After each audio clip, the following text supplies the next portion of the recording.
최연입니다. 잡기입니다. YTN 나도 이동희의 뉴스 정면승부 2부 시작하겠습니다. 노영희 변호사가 지난주 공부를 조금 더 하고 싶다 그래서 마지막 방송 인사를 했고, 그래서 오늘부터는 노변 장기가 아닌 신변 잡기로 이름을 바꿔서 진행을 하겠습니다. 이게 실속 없는 내용이 없는 사람들이 이렇게 내용에 신경 쓰지 않고 제목에만 신경 쓰죠. 우리 제작진이 굉장히 제목에만 신경 씁니다. 네. 내용을 신경 안 써요. 좀 안타까운데 그래요. 자, 오늘 처음 인사드립니다. 신유진 변호사 어서 오십시오. 안녕하세요. 신유진 변호사입니다. 예, 파트너실 장용정 기자 나왔습니다. 안녕하십니까. 예. 오늘 우리 방송 첫 출연인데 신 변호사 많이 들었습니까, 저희 방송? 네, 많이 들었습니다. 예. 그래서 이 방송은 이렇게 컨셉을 잡아야겠구나라고 생각을 해서 딱 왔는데 예. 갑자기 이제 예. 성대모사를 하라고 하셔서 누가 그런 걸 시키던가요? 밖에서 지금 한 번 연습하고 왔습니다. 그래, 한번 해보십시오. 네. 네, 전혀 비슷하지는 않습니다. 네, 누구? 송강호가 예전에 넘버3에서 이제 무대뽀 정신에 대해서 얘기하는 게 조금 있는데 짧게 한번 해보겠습니다. 예전에 최영이라니 분이 계셨어. 최영이. 그분 스타일이래. 뚜벅뚜벅 걸어가. 그리고 수볼 딱 잡아. 그리고 수볼 딱 잡아. 네 팔이 아니야? 아니야? 연락 치는 거야, 연락. 예, 알겠습니다. 네. 예, 신유진 변호사였습니다. 공중파 라디오 처음인 아니시죠? 주로 이제 TV 나오는 방송을 할 때는 이렇게 과격한 건 안 하는데. 예. 깜짝 놀랐네요. 잘하십니다, 근데. 예. 감사합니다. 예. 다음에 제가 하는 다른 방송에 팟캐스트에 모시겠습니다. 네, 그때는 유해진으로. 알겠습니다. 그래요. 앞으로, 매주 금요일 날인가요? 예. 네. 잘 부탁드리고요. 검찰이 김학의 전 법무부 차관 사건의 재수사를 맡은 수사단을 발표했는데, 특별수사단 구성 어떻게 됐습니까? 네, 죄송합니다. 이 특수통으로 불리는 여완섭 청주지검장이 수사를 진두지휘하게 됐습니다. 총 13명의 검사로 구성이 됐는데요. 13명의 검사라고 하면 사실 조그만 지방검찰청 규모의 수사단이라고 볼 수 있습니다. 서울중앙지검 특수 1, 2, 3부를 합치면 대략 이 정도 숫자가 나오는데요. 이 정도 규모를 발표했다는 것은 검찰이 철저하게 재수사를 하겠다. 일단 그런 외형적으로는 그런 의지가 읽히는 것으로 보입니다. 예. 외형이 중요한 게 아니고 다시 말하면 내실이 중요한 게 아니겠습니까? 그렇습니다. 예. 자, 일단 여환섭 검사 이분이 단장이 됐는데 이 사람은 누굽니까? 네. 사법연수원 24기 출신이고요. 연세대학교를 졸업했습니다. 경북 김천 출신이라고 하는데요. 검찰 내에서는 유명한 특수통입니다. 그리고 지금까지 수사한 것을 보면은 상당히 의미 있는 수사를 많이 했습니다. 포항지청 근무 시절에는 포스코 납품 비리를 파헤쳐서 그 지역 일대로 완전히 포항이 한번 난리가 났었다라는 그런 얘기도 있고요. 기업 관련 비리 수사에서 두각을 많이 나타냈습니다. 2006년 현대차 비자금 사건, 2005년 대우그룹 분식회계 사건 등을 수사를 했는데요. 지금 검찰뿐만 아니라 당시 수사를 받았던 피의자들 사이에서 돌고 있는 별명은 독사입니다. 아주 독하다라는 그런 얘기가 있습니다. 개인적으로 제가 몇 번 만나봤습니다만 여한섭 검사장은 아주 차갑고 냉정한 성격입니다. 그래서 주변에서는 정이 좀 없다 이런 평도 받습니다. 문재인 정부와는 그렇게 코드가 맞는 사람은 아닙니다만 나름 또 냉정하기 때문에 수사에 있어서는 또 철저하게 할 것이다 이런 평가가 있습니다. 예. 김학의 전 차관과 같이 근무한 이력이 있다고 하던데. 네, 그렇습니다. 2008년도에 김학의 전 차관이 춘천지검장으로 있을 때 당시 부부장 검사로 같이 근무한 이력이 있는데 검찰에서는 수사 능력과 평판 이런 거를 고려해서 신중하게 결정을 했다. 그러니까 그런 것 때문에 영향을 받지는 않을 것이다라고 밝혔습니다. 예. 그렇지만 조금 찝찝하긴 하네요. 좀 그런 부분은 있죠. 그런데 이제 어차피 검찰 조직이 오래 있다 보면 한 번씩은 만날 수밖에 없는 부분이 있어요, 사실은. 근데 검찰로서는 이번 사건을 제대로 처리하지 못한다고 하면 정말 국민의 신뢰를 잃어버릴 가능성이 있거든요. 그렇죠. 검찰 조직의 명운을 걸고 수사를 해야 되지 않을까. 아마 이번 수사가 잘못된다면 검경 수사권 조정이라는 문제에서도 아마 심각한 타격을 입을 것으로 보이는 데다가 검찰로서는 국민의 신뢰를 회복할 수 있는 마지막 기회를 놓치는 것이기 때문에 아마 철저히 할 수밖에 없을 것으로 보입니다. 하지만 항상 과거에도 이런 식의 얘기가 없었던 건 아니거든요. 이번 기회를 놓치면 검찰이 신뢰를 완전히 잃을 것이다. 이런 경우 그런 사례가 전혀 없었던 것은 아니기 때문에 앞으로 좀 지켜보긴 해야 될 것 같습니다. 예. 나머지 수사단은 어떻게 구성됐습니까? 네. 일단 이제 부단장이라고 할 수가 있는데요. 그 검찰 내부에서 이게 특수단 공보를 담당하고 있는 사람은 지금 현재 이 성남지청장이 됐습니다. 조종태 성남지청장이 돼 있고요. 이 조종태 성남지청장 역시도 특수통으로 유명합니다. 그래서 그 외에 서울중앙지검 부부장 검사와 부장 검사들이 대거 합류할 것으로 지금 알려져 있습니다. 예. 자, 어쨌든 세 번째 수사인데 어떻게 결과가 나올지 좀 지켜보고요. 2014년 4월 16일 세월호 참사가 발생한 지 이제 5년이 다 돼가는데 명확한 진상규명은 이루어지지 않고 있습니다. 어제 세월호 특별조사위원회가 선내 CCTV 녹화 장치에 조작, 편집된 정황이 있다 이렇게 얘기했는데 굉장히 충격적인 내용인데 어제 특조위가 발표한 내용 정리해 주시죠. 네, 정리하면 그렇습니다. 세월호 선체 내부에서 발견된 CCTV 장비에서 최소한 3분 정도 분량이 삭제된 정황이 있다라는 거였습니다. 그리고 CCTV를 발견한 시점이 지난 2014년 6월 22일이었는데 여러 가지 정황을 살펴보면 그때가 아닌 다른 시점에 발견됐을 가능성이 높다라는 얘기를 하고 있습니다. 그 증거로는 크게 두 가지 근거가 있는데요. 일단 CCTV 장비와 선체를 연결하는 케이블 부분입니다. 당시 이 CCTV 장비는 해군 잠수사가 인양을 해왔는데 당시 증언으로는 나사를 풀고 CCTV 케이블을 분리했다라고 진술했습니다만 실제로는 이 케이블이 절단돼서 분리된 것으로 확인이 됐습니다. 그리고 장비를 발견했다고 하면서 수상으로 부상하는 장면이 이제 독립 PD들을 통해서 이렇게 그 장면이 지금 찍혀져 있는데 당시 건져 올리는 장면에서 나왔던 장비와 현재 나와 있는 장비의 외관상 차이가 있다. 이 두 가지입니다. 예, 알겠습니다. 그러면 여기서 잠깐 세월호 특별조사위원회 문호승 세월호 참사 진상규명 소위원회 위원장 연결해서 이야기 나눠보도록 하겠습니다. 여보세요, 위원장님? 네네, 안녕하세요. 예, 안녕하십니까. 자, 그동안 세월호 내부 CCTV, 네. 조작 의혹이 계속해서 제기돼 왔었는데, 어제 발표한 내용은 상당히 좀 충격적입니다. 완전히 그러면은, 해경에서 조작했다, 이렇게밖에 볼 수 없는 거 아니겠습니까? 바꿔치기를 한 겁니까? 아니면, 삭제하고 편집했다는 겁니까? 어떻게 된 겁니까? 예, 삭제된 부분은 그 안에 있는 하드디스크를 복구를 해봐야, 다시 한번 복구를 해봐야 알 수 있는 거기 때문에요. 예. 이번에 발표한 내용은 수거하는 과정을 집중적으로 봐서 거기에 문제점을 발표한 겁니다. 예. 해군이 수거한 CCTV와 검찰에 제출된 CCTV가 다르다는 이런 내용이죠. 그렇습니다. 예. 혹시 당시 장치를 직접 수거했던 해군 관계자의 이야기는 들어보셨습니까?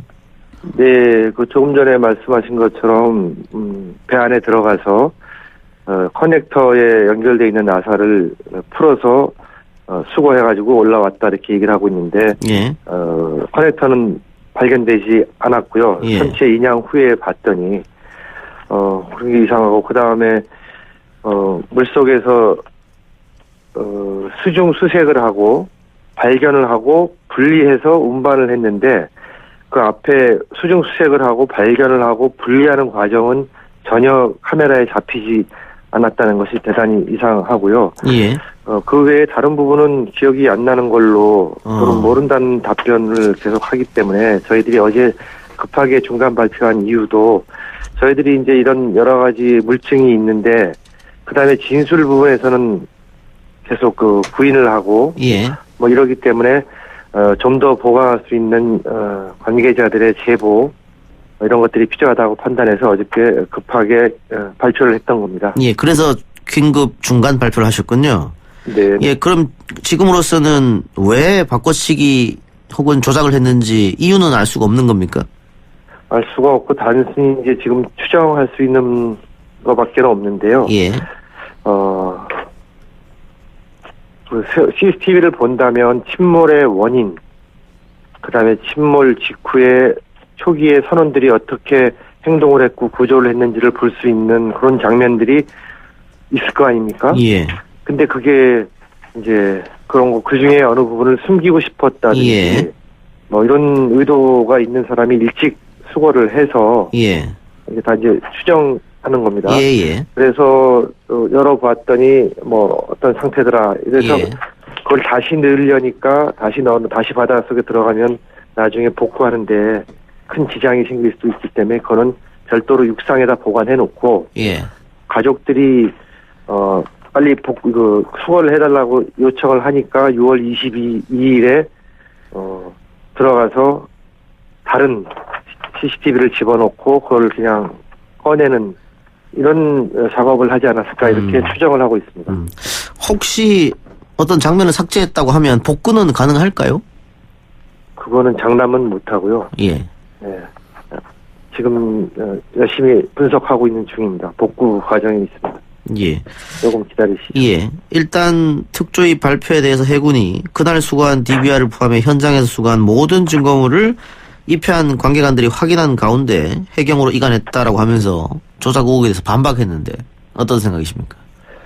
상당히 원론적인 입장을 얘기했다고 보고요. 예.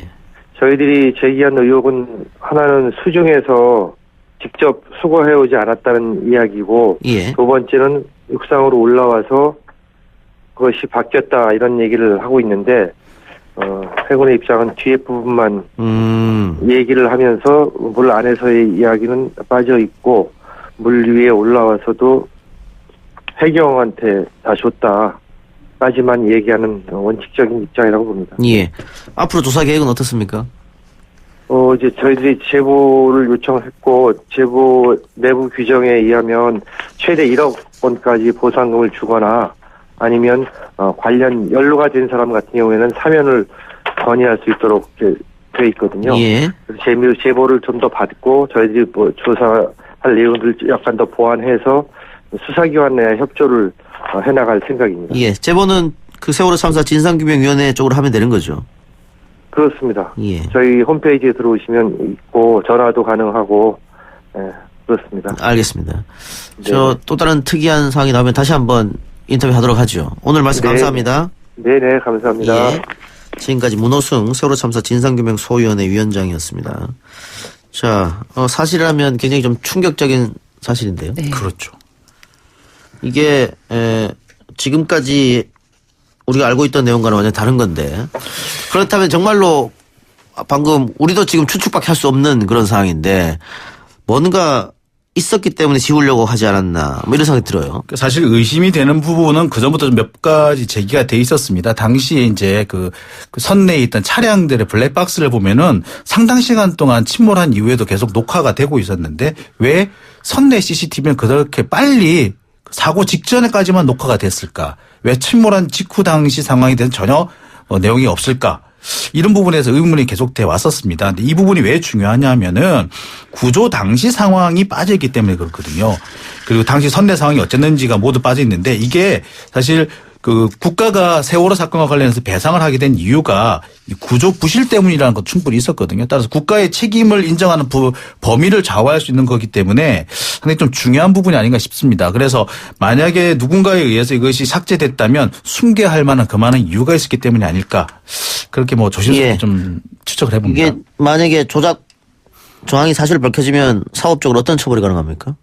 조작 정황이 밝혀진다면은 이거에 대해서 지시를 했던 사람들이 직권남용죄가 되겠고요. 뭐 이거에 대해서 알고도 그냥 묵인했다 그럼 직무유기죄에 해당할 수 있겠죠. 근데 이 선이 어디까지냐 과연 그것 때문에 좀 더 지금 뭐 특별수사단을 여기서 구성해야 된다 이런 얘기가 있는 것이고요.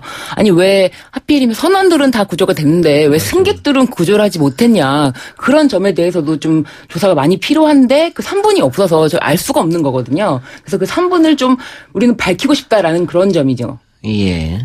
알겠습니다. 다른 이야기 한번 해보죠. 재개발 지역에 26억 원짜리 상가 건물을 구입해 부동산 투기 의혹을 받은 김의겸 청와대 대변인이 하루 만에 전격 사퇴했습니다. 자, 일단 두 분은 김 대변인 건물 매입 논란 어떻게 보십니까? 글쎄요. 저는 이렇게 흑석동의 집값이 그렇게 비싼지 이번에 처음 알았습니다. 25억이라고 한다고 하니까 글쎄요. 제가 학교를 다닐 때는 그 정도까지는 아니었는데. 흑석동에 있는 학교 나왔습니까? 네, 그렇습니다.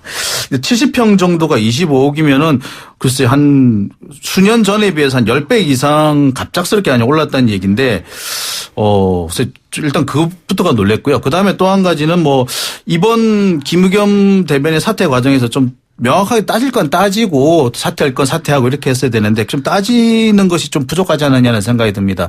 크게 두 가지를 따졌어야 되는데요. 일단 이 일단 자금의 출처가 뭐 혹시 거기 잘못된 부분이 있느냐, 혹시 특혜를 받은 게 없느냐 부분을 따졌어야 하고 두 번째는 미공개 정보를 이용해서 투기를 한 게 아니냐 이런 부분을 따졌어야 하는데 이 두 부분에 대해서 약간 좀 두루뭉술하게 넘어갔고 또 야권에서도 약간 정치적인 공격에만 집중한 것 같아서 이 부분에서 사실관계 좀 확인이 좀 덜 됐다는 게 좀 아쉽습니다.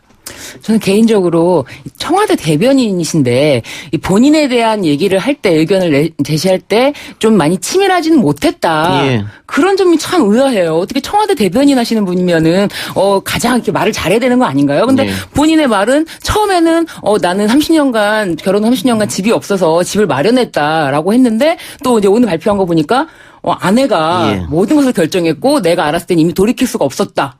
그 이상해요. 30년간 집이 없었으면 집을 사면 되는데 예. 굳이 25억 원짜리 건물을 사고. 어제하고 네. 오늘하고 해명이 달라졌죠. 네. 사실 이 부분은 그러니까 아내가 상의 없이 내린 결정이었고 몰랐었다라고 하는 부분은 이런 해명은 안 하는 이만 못한 해명인 것 같아요. 오히려 더 구차해 보이기도 하고 물론 김의겸 대변인은 이렇게 얘기를 했습니다. 이 게으르고 결정장애가 있는 남편 때문에 여러 차례 집을 살 기회를 놓친 부인이 독단적으로 결정한 것이다. 뭐 한편 이해가 되는 부분도 있습니다만 큰 틀에서 볼 때 안 하는 이만 못하다. 차라리 그냥 묻고 가셨으면은 오히려 더 낫지 않았을까라는 그런 생각도 해봅니다. 예.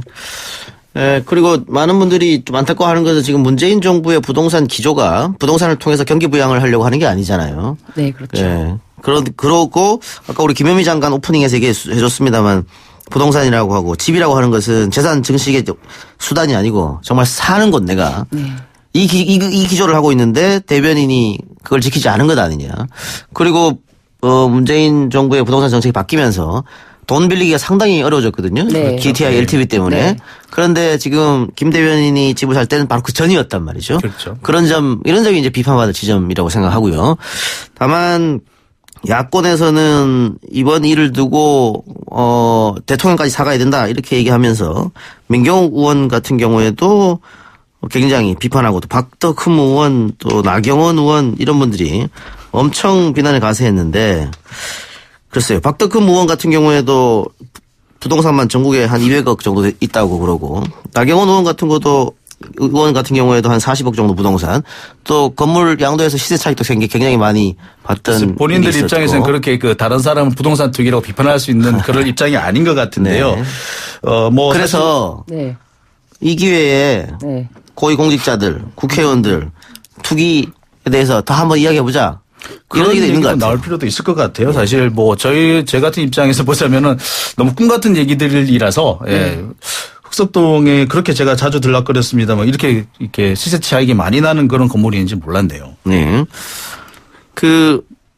다주택자들은 집 한 채만 남기고 팔아라 이런 얘기도 했었잖아요. 네, 그렇죠. 예. 근데 그럼에도 오히려 불구하고, 예. 공직자들이 다주택자인 경우가 또 발표가 됐는데 이제 김현미 장관도 이미 2주택이 있고 그리고 조국 조국 민정수석도 그렇고 한 많은 분들이 이제 2주택 있는데 예. 그 이유가 다 각각 있더라고요. 그러니까 이유가 있는 다주택이 있어요. 어쩔 수 없는 경우 있습니다. 네. 그런데 그게 아니고 정말 재산 증식을 위해서 다주택하는 것은 문제가 있는 거잖아요. 네. 근데 그런 부분에 대해서는 한번 돌아볼 필요가 있다.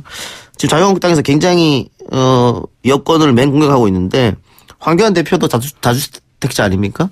그래서 본인하고 지금 어떻게 보자면 공수가 비슷한 이유였는데 공수가 교대된 그런 입장이죠. 황교안 대표 같은 경우도 집이 3채, 4채 뭐 이런 얘기가 나오고 있는데 본인은 그렇게 대답을 했어요. 아니, 그 월세, 전세도 다 다주택이냐라고 주장을 했고 있거든요.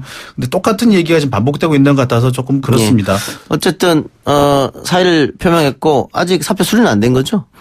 사표는 사실상 수리된 걸로 봐야 될 것 같습니다. 오늘 문재인 대통령과 점심 식사를 같이 했다고요. 그러면서 사의를 좀 돌려보려고 했습니다만 이미 발표됐기 때문에 본인이 스스로 발표했기 때문에 뒤집기는 어려워 보이고 대통령도 그걸 받아들인 것으로 알고 있습니다. 예. 아마 본인 대변인 생각으로서는 계속 버틴다면 또 정부에 굉장히 부담감을 줄 수 있다 이렇게 판단하기도 한 것 같고요. 예. 어쨌든 스스로를 좀 이번 사건을 계기로 다른 고위공직자들도 스스로 한번 돌아보는 그런 시간이 됐으면 합니다. 두 분 오늘 수고하셨습니다. 네. 고맙습니다. 감사합니다.